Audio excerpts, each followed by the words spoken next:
Hi friends, നമുക്കിന്ന് കുറച്ച് ഒട്ടകത്തിൻ്റെ ഇറച്ചി കിട്ടിയിട്ടുണ്ട്. അപ്പം ഞാനത് കറി വയ്ക്കുന്ന വീഡിയോ ഇടാമെന്ന് വിചാരിച്ചു.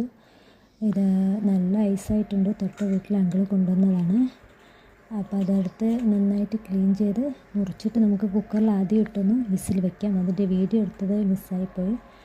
അപ്പോൾ ആദ്യം വേവിക്കുമ്പോൾ തന്നെ പൊടികളെല്ലാം ഇടാം. മുളക് പൊടി, മല്ലിപ്പൊടി, മസാലപ്പൊടി, മഞ്ഞൾപ്പൊടി ഇട്ട് ഒരു 4 വിസിലൊക്കെ വെച്ചോളൂ. അതിൻ്റെ വീഡിയോ മിസ്സായി, അതുകൊണ്ടാണ്. അതിനുശേഷം നമുക്കിതിന് ആവശ്യമായിട്ടുള്ളത് സവാള, മുളക്, ഇഞ്ചി വെളുത്തുള്ളി പേസ്റ്റ്, കൊച്ചുള്ളി ചതച്ചത്, തക്കാളി, ഇത്രയാണ്. ഇനി നമുക്ക് തുടങ്ങാം. ആദ്യം നമുക്ക് കുറച്ച് വെളിച്ചെണ്ണ ഒഴിച്ചിട്ട് അതിലിട്ട് സവാള ഇടാം.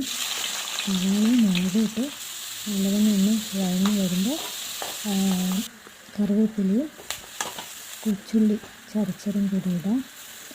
അതൊന്ന് ഒരു മണമൊന്ന് കൊള്ളട്ടെ. അപ്പോൾ നമുക്ക് തക്കാളിയും ഇട്ടൊന്ന് ഇളക്കി കഴിഞ്ഞ് ഇഞ്ചി വെളുത്തുള്ളി പേസ്റ്റ് ഉണ്ടല്ലോ അതുകൂടി ചേർത്ത് വെക്കുക.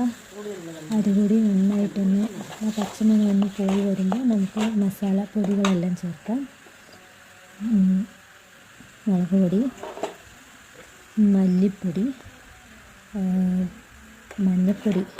മല്ലിപ്പൊടിയും കൂടി ഇട്ട് ഒന്ന് ജസ്റ്റ് ഒന്ന് ഇളക്കാം കേട്ടോ. ആ ഒരു പച്ചമണം പോകുമ്പോൾ കുറച്ച് മഞ്ഞൾപ്പൊടി ഓൾറെഡി വേവിക്കുമ്പോൾ ഇട്ടിട്ടുണ്ട് കുക്കറിൽ, അതുകൊണ്ട് ഇതിൽ കുറച്ചിട്ടാൽ മതി. പിന്നെ കുറച്ച് കുരുമുളക് പൊടി നിങ്ങളുടെ എരിവിനനുസരിച്ച് ചേർത്തോളൂ.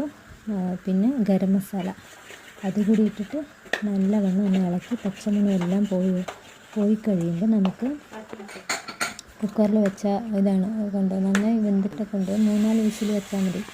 അപ്പോൾ ആ വെള്ളം ഇവിടെ തന്നെ ഇതിലിട്ടിട്ട് നന്നായി ഒന്ന് തിളച്ച് ഈ വെള്ളം ഒന്ന് ജസ്റ്റ് ഒന്ന് കുറുകി വരുമ്പോൾ ആവശ്യമില്ല. അപ്പോൾ നമ്മുടെ കറി റെഡി ആയിട്ടുണ്ട്. അപ്പോൾ ശരി, അടുത്ത വീഡിയോയിൽ കാണാം.